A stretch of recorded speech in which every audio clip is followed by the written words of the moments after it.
Good afternoon, ladies and gentlemen. The music for today's memorial service is provided by the Marine Band New Orleans under the direction of Chief Warrant Officer 3 Michael Smith and the United States Navy Band Sea Chanters under the direction of Commander Ken Collins. Please, a round of applause for them now.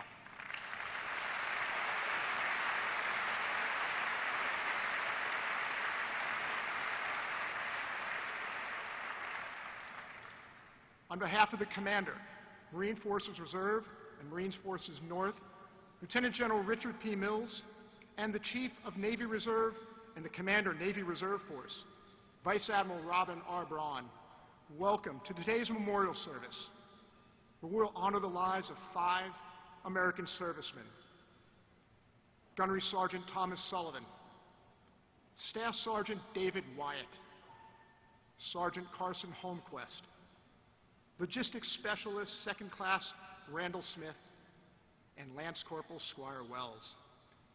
Can you please stand as we honor our country with the playing of our national anthem and remain standing for the invocation given today by Rear Admiral Margaret Kibben, Chief of Chaplains, United States Navy. Ladies and gentlemen, our national anthem.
If you would, please pray with me.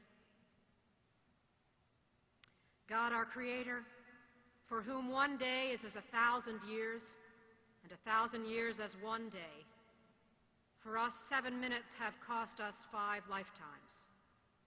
And so on this day we appeal to your timeless grace and pray for your compassion as we continue this journey of immeasurable grief.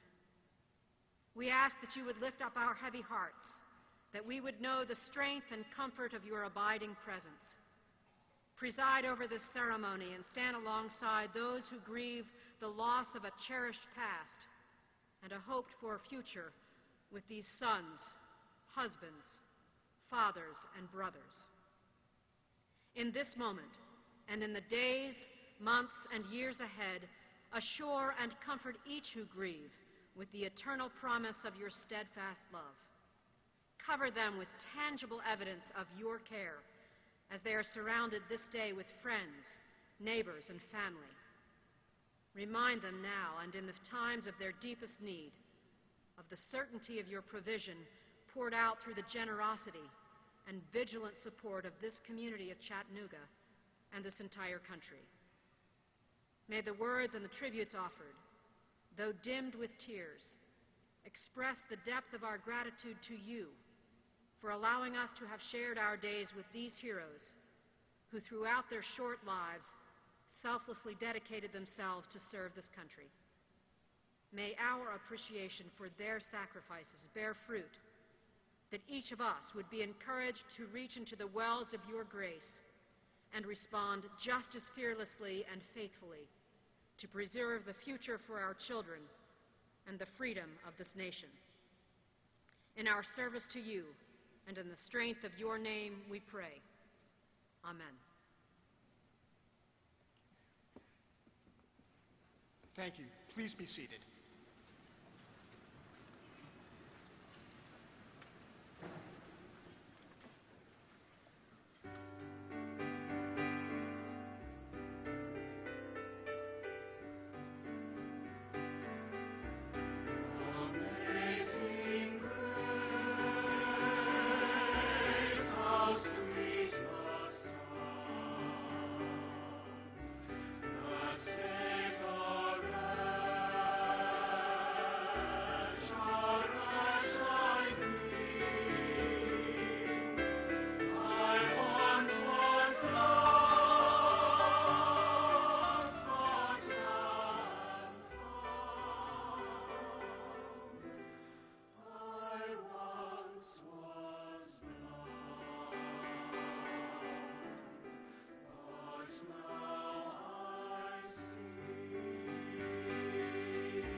Ladies and gentlemen, the Mayor of the City of Chattanooga, Andy Berke.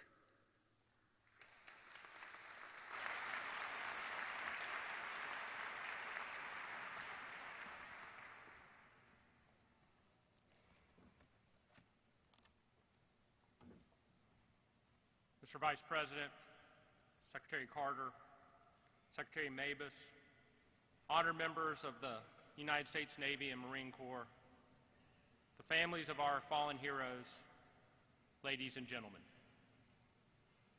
On the morning of July 16, 2015, one chapter of our history came to an end in Chattanooga. The story we had written for ourselves was bold, optimistic, aglow in the warmth of the summer sun. It was forward-looking. We felt satisfied, basking in awards with titles like Best Town Ever. But on July 16, after the first reports of shots fired came, all of us stopped. Terrified, then horrified, then simply exhausted. Without words, we waited. When we received word, when we learned that 5 of our neighbors had been lost, that 5 of the bravest men of the greatest fighting force in the world had been murdered, and that Marines, sailors, and our own police had run into the fire, not from it, but into the fire, we were devastated. What will we do? How would we respond? And most importantly, what will we be like as a city on July 17th and July 18th and the next day and the next? To all of our honored guests, to the brave men and women of our military and their families, and to the Chattanooga Police Department, I want to tell you this. The very first thing we did was to pray without ceasing in gratitude for each and every one of you. Like most people in our community, I went day after day to the makeshift memorials. They sprung up immediately, a testimony from a city that wished to pay tribute. There, the endless crowds were quiet, respectful, solemn. We walked past the flags in silence, reading and rereading the names of those who died defending our freedom, comforting one another. For days, we held hands as Chattanoogans, children and seniors alike. We attended funerals together. We sat in circles together. We held our breath, and we held each other. And as we did, as we pressed close, we shared one prayer: for light, for hope, for a vision and a story that might once more be ours. As a community, we learn names that will forever be bound up in the Chattanooga story. Holmquist, Wells, Sullivan, Wyatt, Smith. Obsessively, we look for ways to help these families, hoping that some act we could perform might bring relief to their agony. Each day we learn more about the lives tragically cut short. They were sons, husbands, fathers, but they were so much more. Fishermen, flag football players, Dropkick Murphys fans, Eagle Scouts, music lovers. To the families who are here today, although few of us knew your beloved, I want to say on behalf of an entire family, of our entire city, we grieve with each of you. But grief is only part of our story. As days passed, we began to open our eyes. We learned more about the police officers who acted valiantly to end this senseless violence, and we gave thanks for their bravery and their skill. General Dunford, I was there in our police service center with Marine Sergeant Major Spadero as he addressed a lineup ready to head out for patrol. The Sergeant Major told our officers, if I was headed into a firefight, I would want the Chattanooga Police Department to have my back. You should be proud. I am, and we are. And so as one chapter ended, Chattanoogans had changed. The world had come to us. And the question then became, what would we become? Fortunately, even a rewritten history has precedent. 5 millennia ago, another people were cut off from their history by violence. Physically and spiritually exiled, they too wondered in the dark, what would we become? A voice from a prophet promised them there would be no more gloom for those who were in distress. Isaiah wrote in chapter 9, verse 2, "The people walking in darkness have seen a great light. On those living in the land of deep darkness, a light has dawned." It is right we remember this story here today, here in Chattanooga, because despite the darkness of the past 30 days, there is yet light. One chapter of our history has ended, but we have begun anew. Even through the darkness, the world has seen our character. And our new day as a city has shown a community that refuses to be torn apart, that understands our essential duty as Americans is to shoulder some of the pay these mourning families must feel, that has shown compassion and unity and love under the most difficult of circumstances. We find no rest in our long night, but we pray, we serve, we listen, we learn. And we do so now in the hope and faith of a people of a summer morning who believe that today and tomorrow there is yet another light on the horizon. It is one city, Chattanooga strong. God bless these families, our great city, and the United States of America.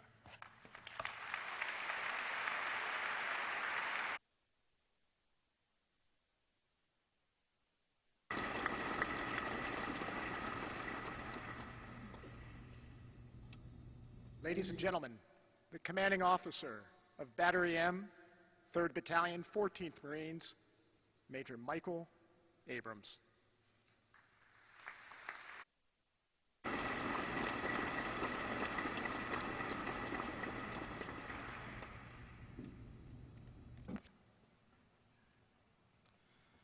Families of the fallen, distinguished guests, Marines and sailors, family and friends. Today we honor the faithful service of 5 great Americans. We honor their families who will carry on their legacy. And as Marines and sailors, we say farewell to our fallen brothers. As the commanding officer of Battery M, I am deeply proud of how our Marines and sailors responded on July 16th. In the chaos of that moment, they were selfless in their efforts to take care of one another, and they acted with unquestionable courage. One Marine, with total disregard for his own safety, ran throughout the facility to warn others. Several Marines scooped up children at a nearby playground and quickly moved the families out of harm's way. And some Marines made the decision to go back into the fray to search for others. Our brothers that day ran toward the danger, not away from it. They took back the initiative. They had a bias for action. They are not victims. They are Marines. They are sailors. Gunnery Sergeant Sullivan, Staff Sergeant Wyatt, Sergeant Holmquist, Petty Officer 2nd Class Smith, and Lance Corporal Wells dedicated their short time between 2 eternities to the service of their country. And in their final moments, during the worst of surprises, when many of us would have run, their gut reaction was to protect and to ensure the safety of their brothers and sisters.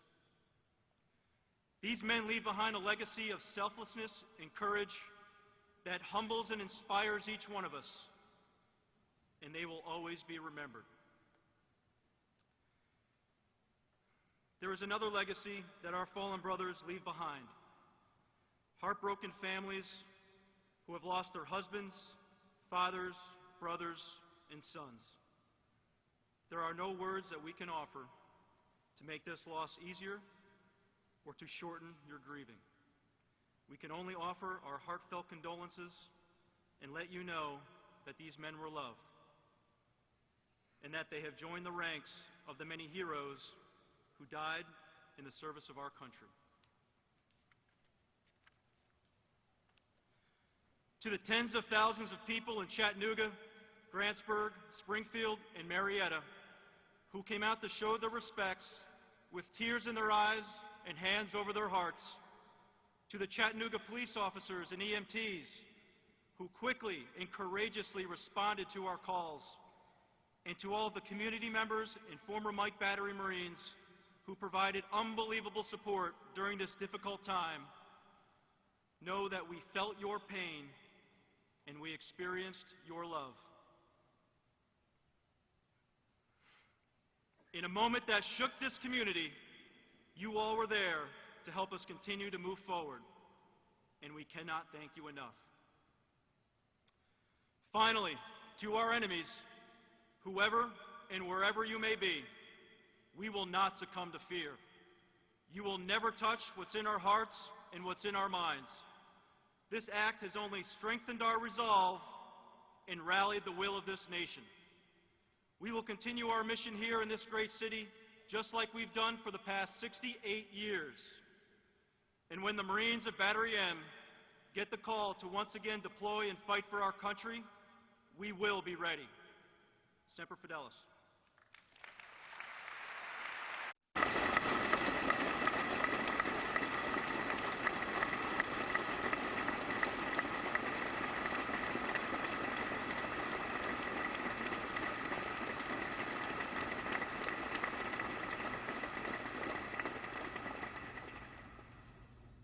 Ladies and gentlemen, the commanding officer of Navy Operational Support Center, Chattanooga, Lieutenant Commander Timothy White.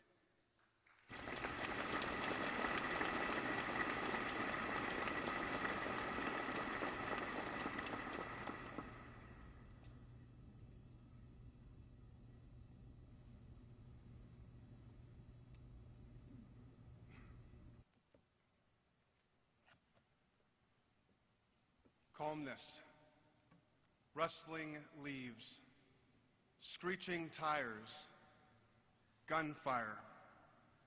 Those were the sounds of July 16th, 2015, sounds that transformed a beautiful summer morning into a day filled with tragedy and tears.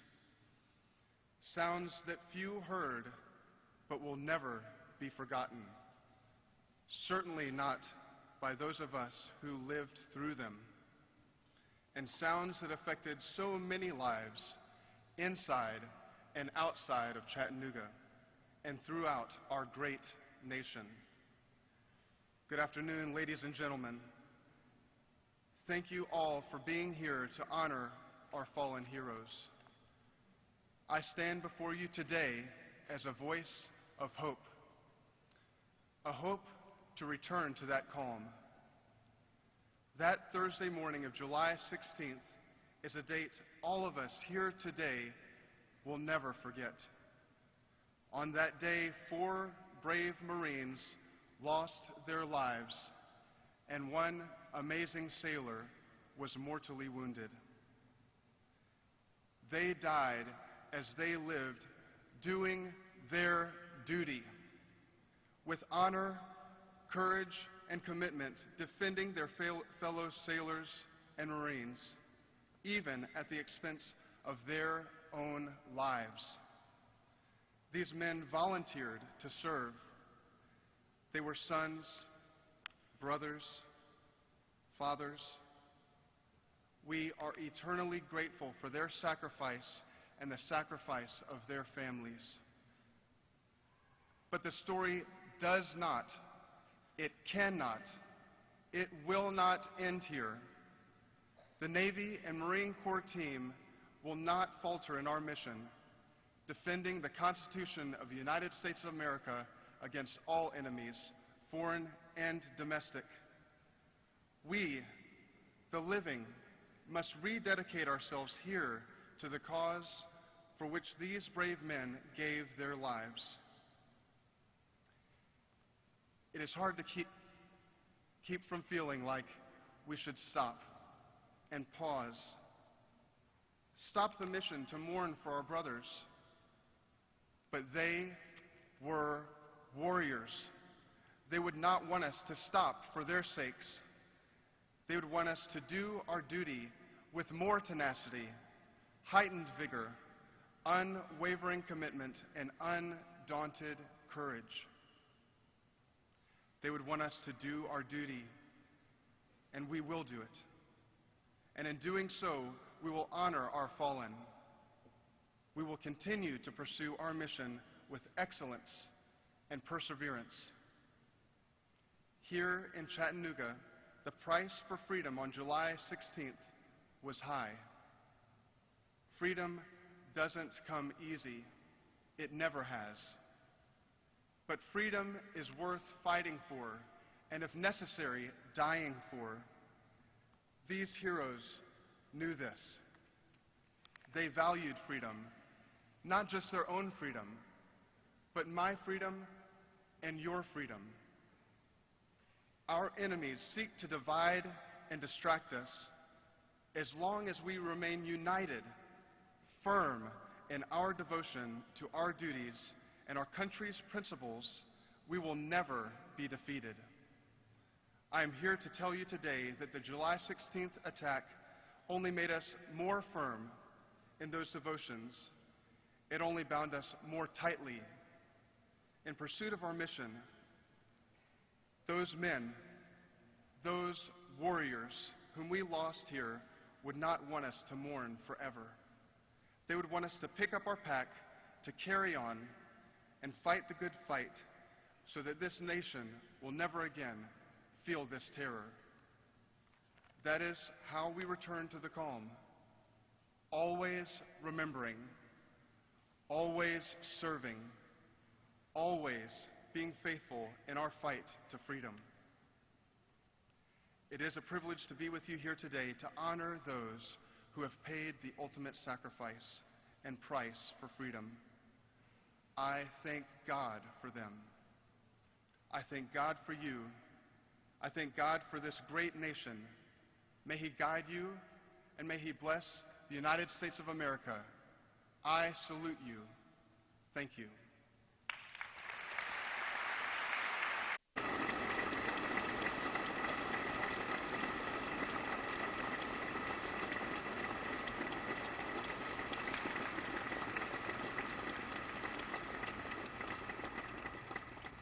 Ladies and gentlemen, the Secretary of the Navy, Ray Mabus.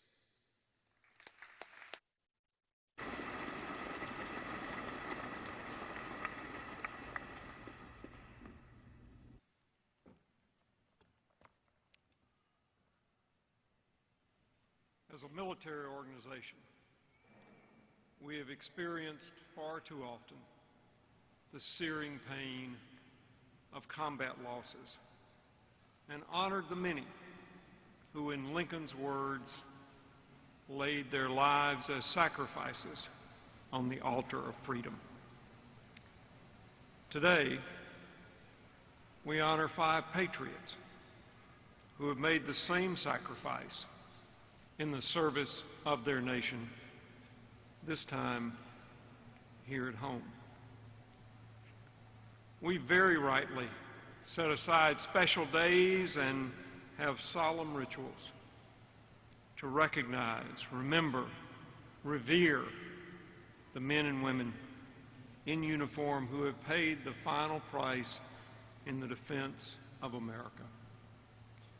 These Marines, this sailor, deserve the same thing.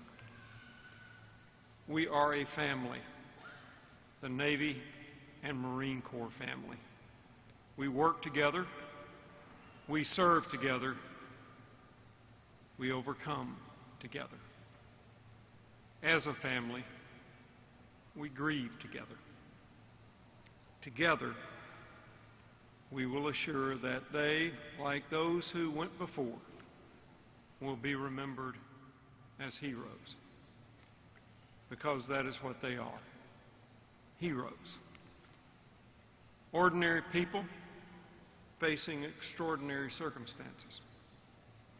An ordinary Thursday became a day of extraordinary horror, but also extraordinary heroism, as shipmates, law enforcement officers, first responders ran into danger to protect others and aid them, and as colleagues, friends, and strangers helped each other away from danger, even at the risk of their own lives. 2 of those wounded in this valiant effort, Police Officer Dennis Pettigo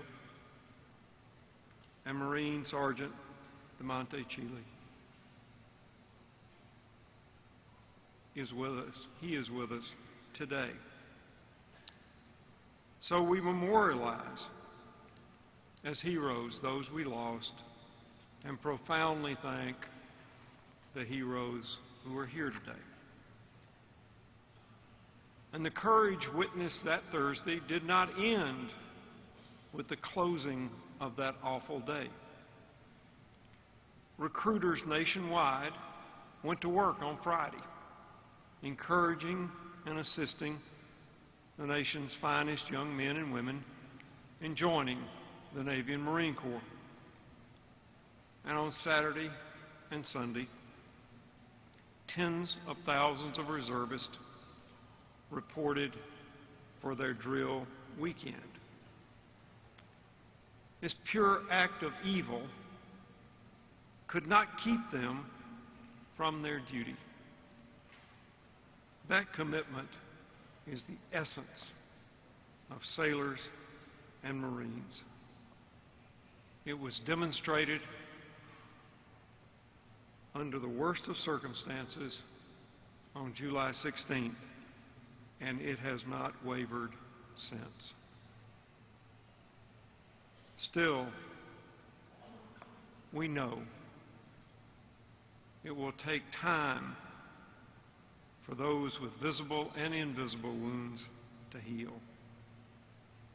The shock, the anger over what occurred last month will take us all time to deal with, because what happens defies comprehension, defies understanding. We know that while the pain will recede, it will never completely leave. We know that although it will shrink, the hole in our hearts will never completely close. And we know that although we will heal, our Navy and Marine Corps family will never again feel completely whole. 5 taken. 5 husbands, fathers, brothers, sons, workmates, taken from us suddenly, violently, cruelly. But what cannot be taken is our love and our memories. As we remember these individuals that we cherished, it will not be as victims. Their lives cannot be determined by the terrible, inexplicable way they ended, but rather by how they lived. Tom Sullivan served in the Marine Corps for almost 2 decades, including 2 combat tours in Iraq, receiving 2 Purple Hearts. Gunny was known as a Marine among Marines, immersed in the Corps, living his life by the ethos of that Corps. David White, enlisted after 9/11, served in Iraq, Afghanistan, Japan, Korea. His love for the Marine Corps exceeded only by his love for his wife Lori and their children Rebecca and Heath. Carson Holmquist whose decision to serve his country was second nature to him. 2 combat tours in Afghanistan, and was strengthened and supported by the love of his family, his wife Jasmine, their son Wyatt, and on the anticipation of their child to come. Randall Smith, grandson of a Navy veteran, had just re-enlisted in the Navy after 3 years with Marines aboard the amphibious ship USS Wasp. He lived a life of service and loved his wife Angie and their 3 girls, Lila, Ayla, Caleb.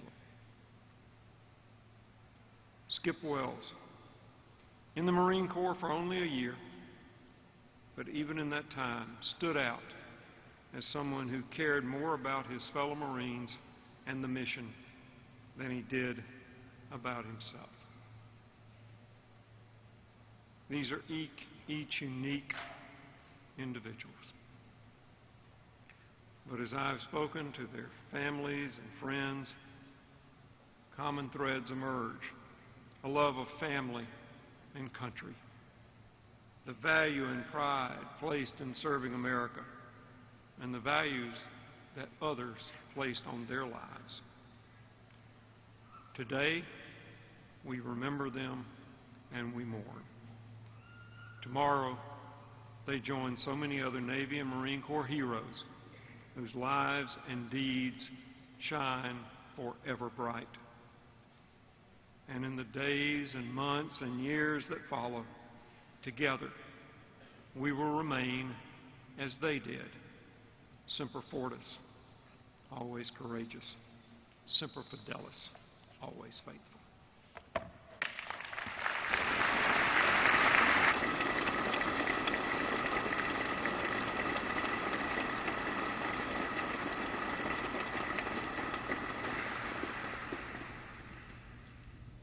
Ladies and gentlemen, the Secretary of Defense, Ashton Carter.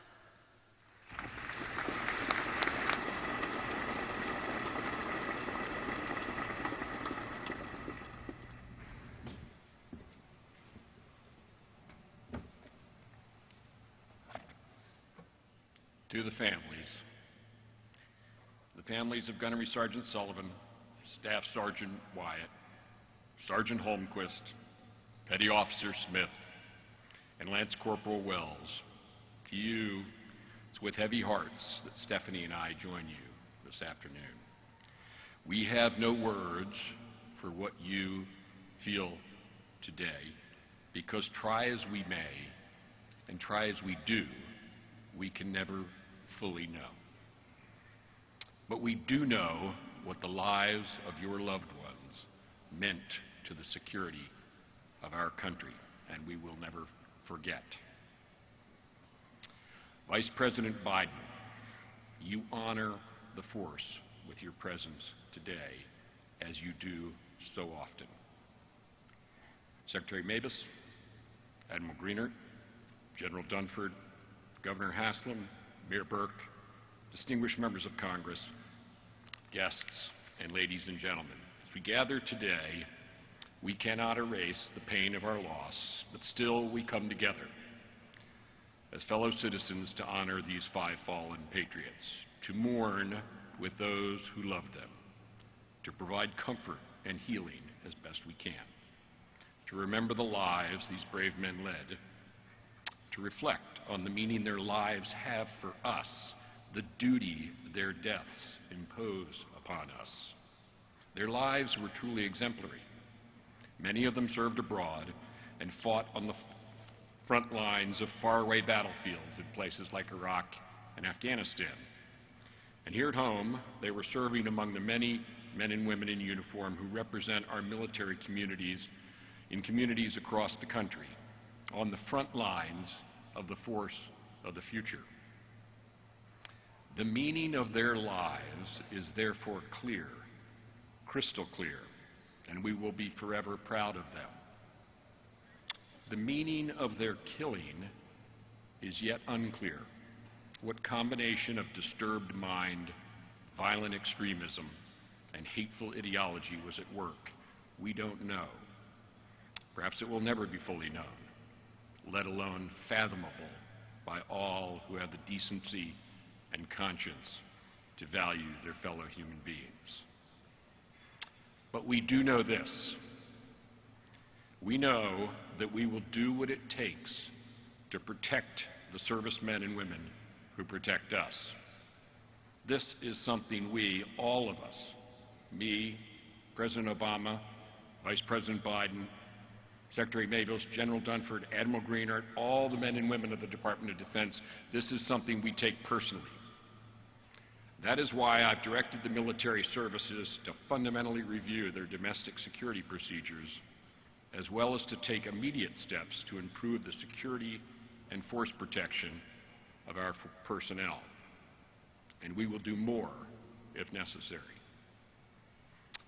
We also know that we are the many, the just, the noble, and that the few who threaten or incite harm to Americans, violent extremists or terrorists, wherever they are, will surely, very surely, no matter how long it takes, come to feel the long arm and the hard fist of justice.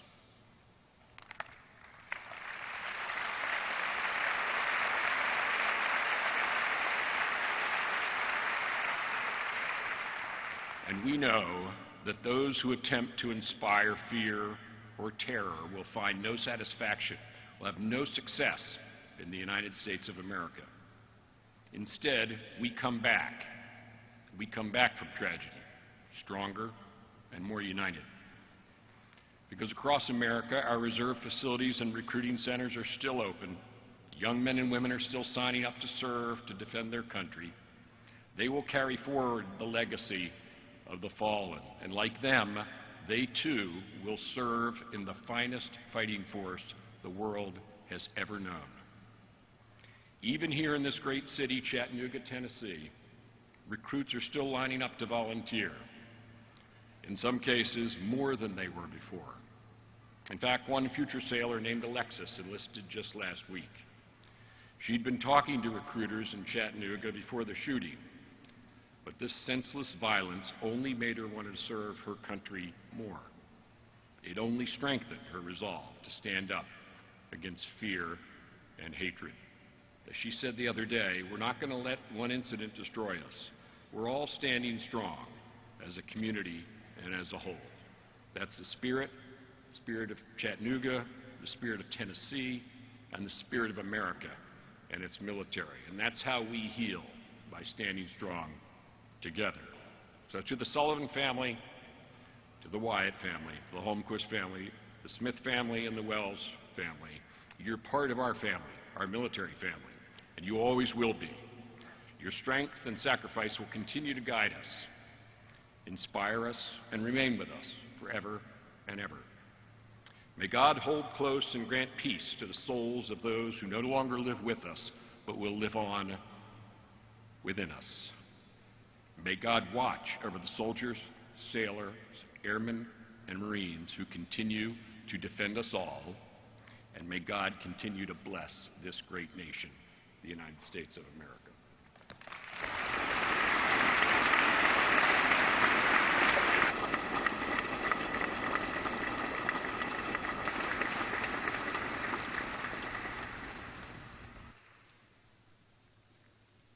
Ladies and gentlemen, the Vice President of the United States of America, Joe Biden.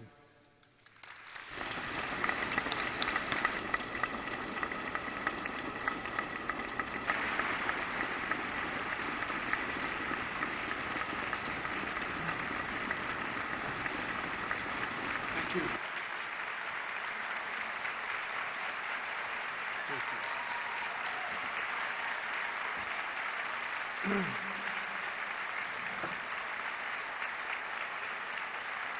Thank you very much. I'm honored to join my colleagues, but as I told each of the family members, I wish I were not here. for I have some sense of how hard it is for you to be here. Mr. Mayor, as I told you a little bit earlier, you should be so proud of your city. And to my good friend, Chairman of the Foreign Relations Committee, you should be so proud of your state. Congresswoman Black, Congressman Fleischman, and I want to say that you've been through a lot, and understand that Congressman Lay is here as well.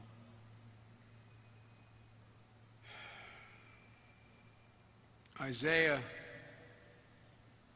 chapter 6, verse 8 reads, "Whom shall I send, and who will go for us?"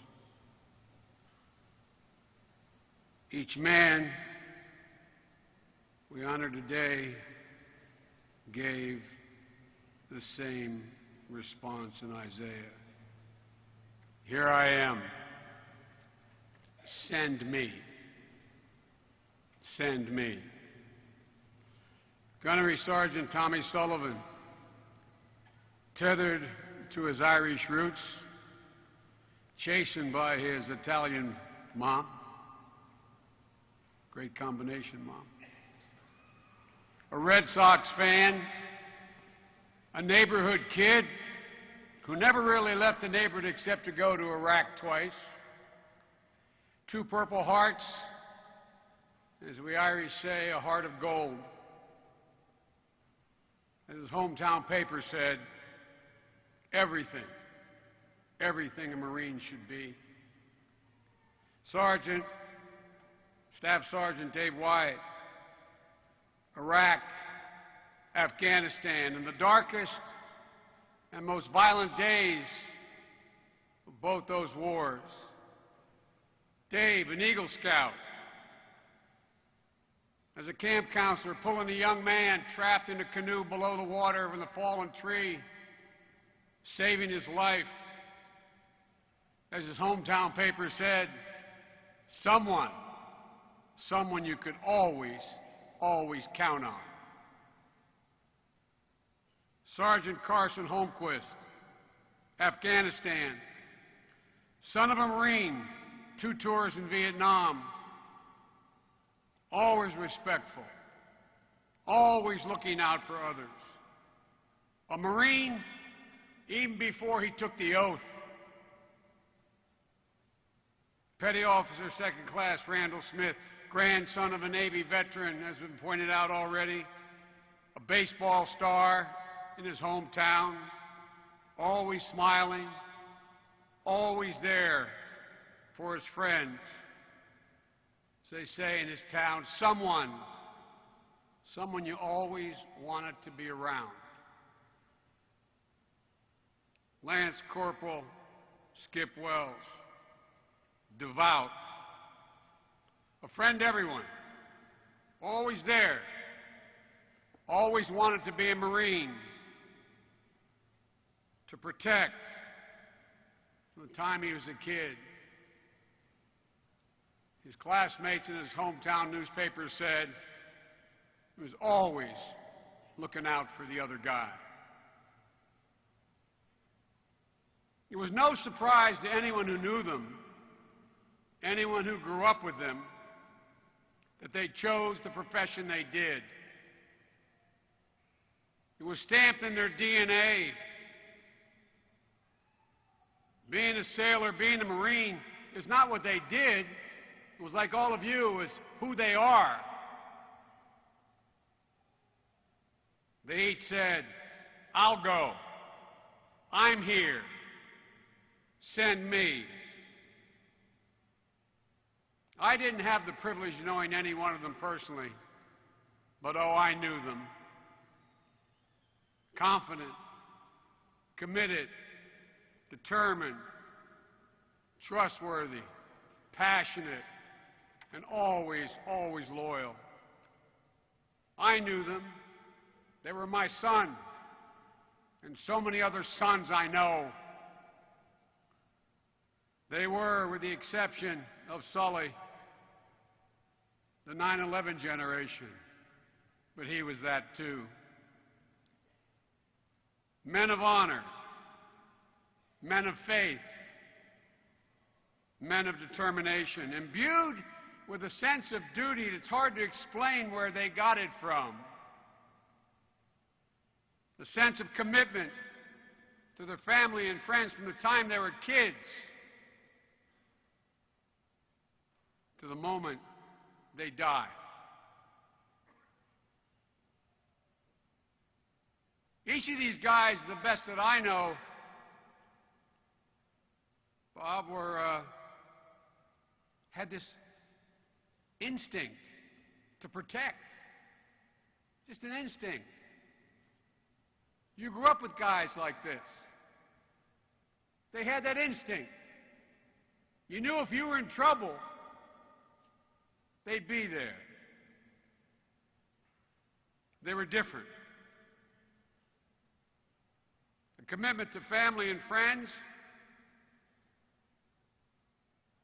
again, part of that remarkable 9/11 generation. I'd respectfully suggest, after being around a long time, the finest generation of warriors the world has ever known. That is not hyperbole. The finest generation of warriors the world has ever known. This generation, 4.2 million of them joined after 9/11. 4.2 million. Over 2,200,000 deployed to Afghanistan or Iraq. Every one of them, when they signed up, knew it was probable, not possible, probable, they'd be sent into battle. A battle unlike any in our history. State actors, but many stateless actors.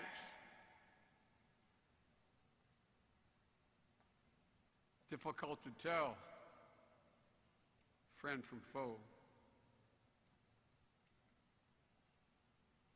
Like thousands of men and women, many here in this arena,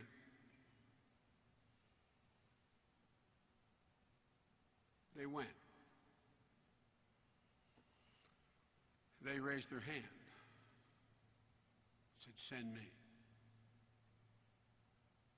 What a remarkable generation. A generation who, along with their families, have made great sacrifices for this country. Every day, compliments of the Defense Department. My staff calls early in the morning. I carry a card in my pocket of my schedule every day for the last 9 years. A little box in the bottom of my card.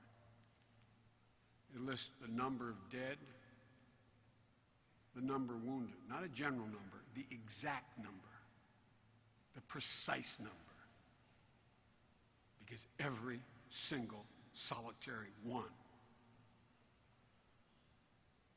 of these warriors leaves behind a whole family and community. I can't stand it when I'm here. About 6,700 dead. It's 6,717, one added in the last week. Wounded, it's 52,321, 5 added since last week in Afghanistan. There are thousands still in harm's way. And we're here not only to pay tribute to these 5 heroes, and the 6,717 like them who lost their lives in the line of duty, but we're also here to pay tribute to the families of the 5 as well as the 6,717. First, to all the families of all the fallen, your country says thank you. Thank you for raising such incredible men and women with such a keen sense of duty and honor.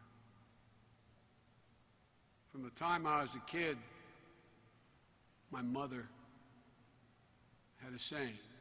She'd look at you and say, "Joey, remember. Remember, you are defined by your courage and you are redeemed by your loyalty."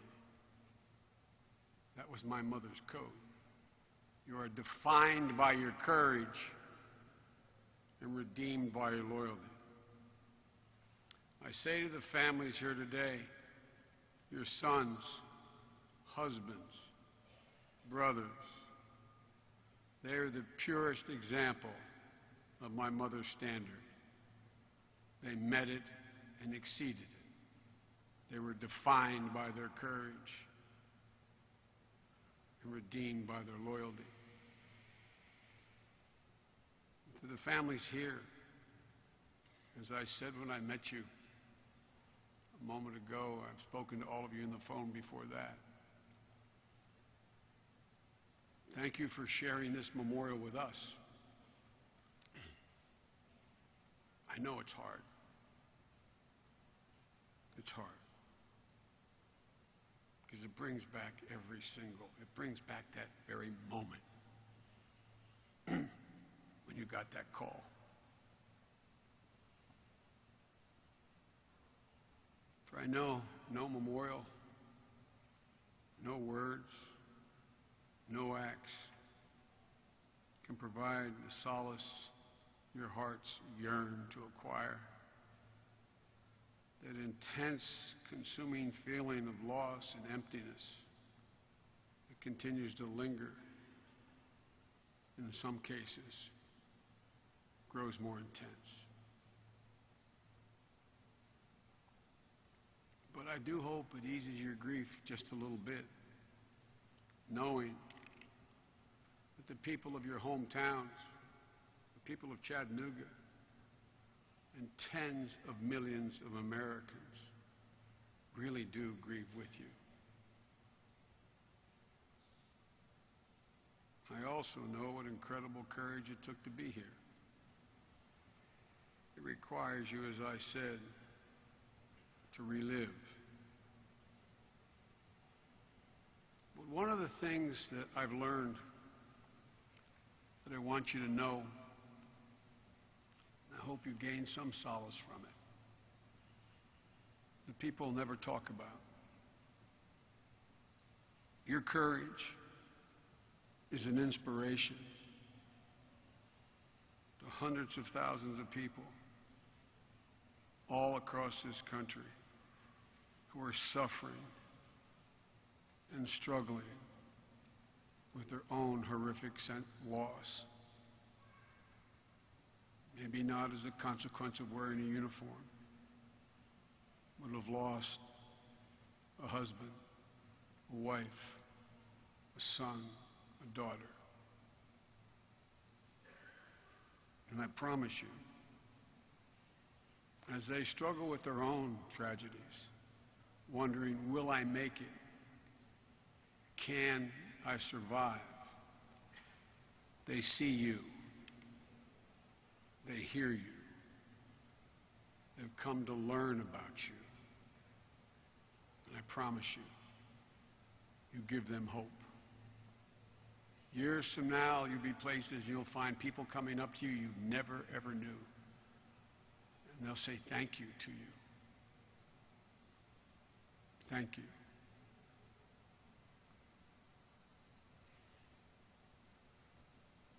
Because they look at you and say, if they can do it, if they can show up, maybe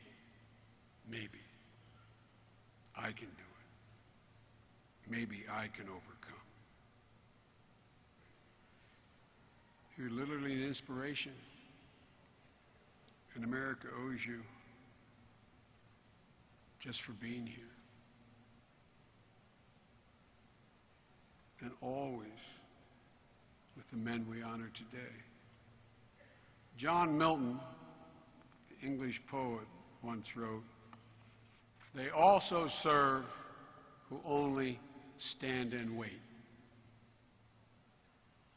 Jill and I, my wife, the entire Biden family, have you in our thoughts and our prayers as you have had us in yours. I also know there's nothing at this moment that can fill that deep black hole, that open wound of losing your son, your husband, your brother, your father. Nothing can replace the son who, as he walked away and turned and smiled at you, lit up your life, literally lit up your life just smiling at you. Made you realize how worthwhile life was. Or the husband who knew your fears even before you expressed them, whose gentle hand could soothe them away. The dad who tucked you in at night, just touched your face, made you feel so secure. The brother who always, always, always had your back. You've lost very much. You've given so very much. But please know that He will always be with you in the deepest recesses of your heart, in your every thought. He'll be the voice you hear in your ear telling you that's okay. He'll be that feeling in your chest that just calms you down. That look from the mirror that gives you confidence to move forward. And that sunset that says, I see you. I see you. And the day will come, as hard as it is to believe, when His memory brings a smile to your lips before a tear to your eyes. It takes time. My experience, it takes getting through every season at least once. But it will come. It will come. And that's when you know you'll be all right. My prayer is that day comes sooner rather than later. But it will come. So hold on to one another tightly. Gunnery Sergeant Tommy Sullivan, Staff Sergeant Dave Wyatt, Sergeant Carson Holmquist, Petty Officer Second Class Randall Smith, Lance Corporal Skip Wells. These are the men made of the stuff that makes this the greatest country on earth. They're part of less than 1% of the American population that protects 99% of us. They're what makes us who we are. They're the backbone, as these women and men here are. The virtual bone and sinew of this country. And in the face of dangers and threats, we look out for one another. We stand together. We never, never bow. We never, never bend. Our national character is no match for the cowardice and perversion that we face.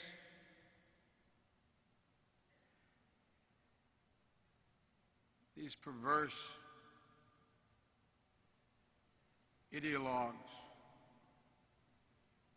warp theocrats. They may be able to inspire a single lone wolf to commit a savage act but they can never, never threaten who we are. When this perverted jihadist struck, everyone responded. Marines and sailors moving from room to room, helping fellow warriors to safety. Marines and sailors helping fellow warriors jump the fence away from danger, only to turn back into the fight to save more. Marines and sailors grabbing children from nearby playgrounds, shepherding them out of harm's way. Warriors fighting back, getting people to safety. Warriors at a recruiting center, helping countless people stand up and serve. Chattanooga police officers taking shots but still ending the rampage. First responders, doctors, nurses, saving lives. Residents bringing food to the police officers on duty at the shooting site. Makeshift memorials, interfaith vigils that grew bigger day after day after day. Thousands of people line the streets in your hometowns. The funeral routes of Gunnery Sergeant Tommy Sullivan, Staff Sergeant Dave Wyatt, Sergeant Carson Holmquist, Petty Officer 2nd Class Randall Smith, Lance Corporal Skip Wells, and every stretch of road and intersection, cars, trucks, football practices, stopped and waited and showed their reverence. All for the purpose of reasserting who we are. We are unyielding. Chattanooga, the country has and still stands with you. And it will remember what you've done. It'll remember and remind everyone who we are at our best. And we have a message for those perverted cowards around the world. America never yields, never bends, never cowers, never stands down, endures, responds, and always overcomes. For we are Americans, and never, never underestimate us. It's always been a bad, bad bet to do that. Ladies and gentlemen,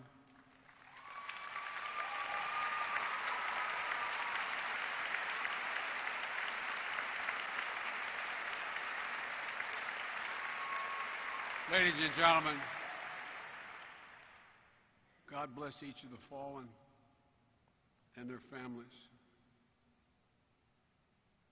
May God protect our troops wherever they are. And may God continue to bless the United States of America. God love you.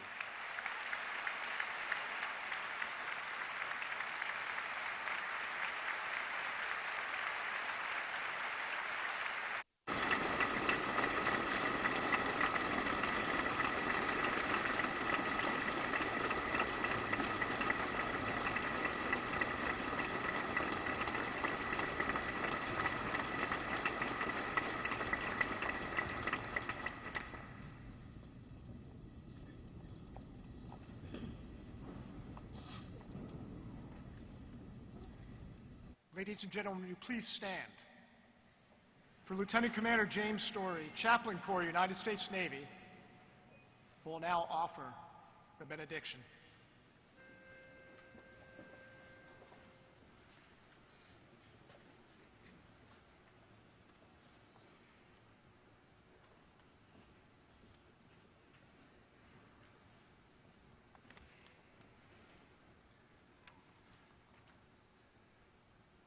Let us pray. Holy God and Creator of all, you are our rock and our comfort in the very midst of life's most difficult moments. In the grief and the sorrow of tragedy, we cried out to you, and in fulfillment of your promise, you have delivered us. You have made the storms be stilled and the waves of the seas are hushed. Now as we journey forward, we renew our praise and our commitment to you. We honor you for this moment of healing. Ease the anguish of the families and all those who mourn. Accept the tears that we have shed as a testimony of love for our fallen. Transform these tears into the waters of life, that going forward we might be strengthened by their courage, their dedication, and their faith. We are grateful for the steadfast love and the wondrous works of your hands revealed to us in the hearts of this community. In the aftermath of heartbreak, the stranger became neighbor, and the friend became family. Guard each of us in the love that binds us closer together, that we might be renewed in our faith of each other. And finally, most loving Father, guard our hearts and our minds that we might, in this world, know the secret of facing plenty and hunger, abundance and need, joy and sorrow, with the faith and the hope of your abiding presence, that we as your people might truly know peace. We ask all this in your most holy name. Amen.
Please be seated.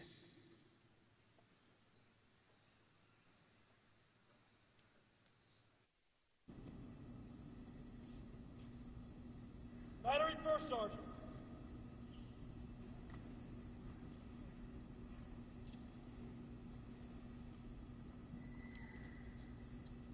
Call the roll. Aye, aye, sir.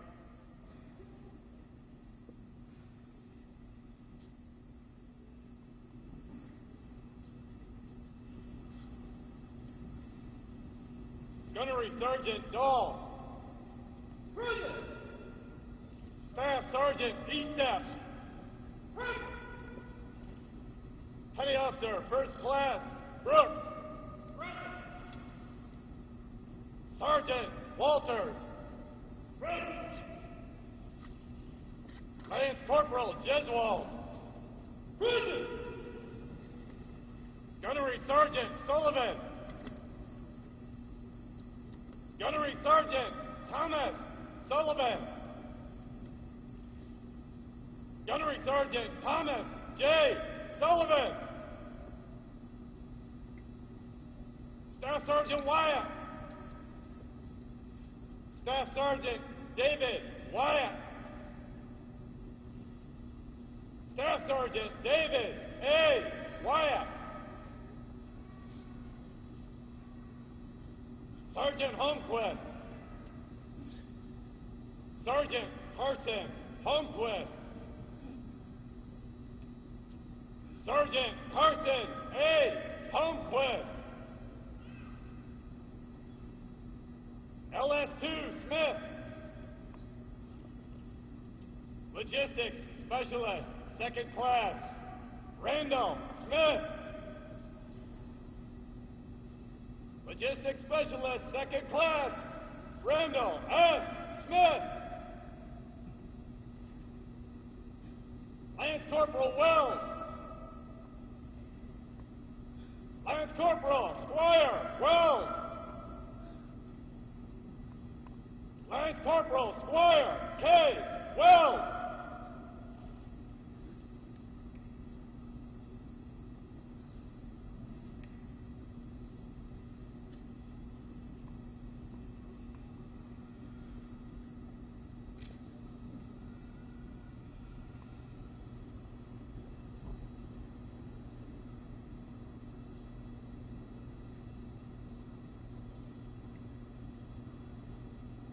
Can you please rise and pass?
Ladies and gentlemen, this concludes our memorial service honoring the lives and sacrifices of Gunnery Sergeant Thomas Sullivan, Staff Sergeant David Wyatt, Sergeant Carson Holmquist, Logistics Specialist 2nd Class Randall Smith, and Lance Corporal Squire Wells. We ask you at this time to please remain seated until the official party and the families have paid their respects to their loved ones and will depart the arena floor. Thank you for your attendance today.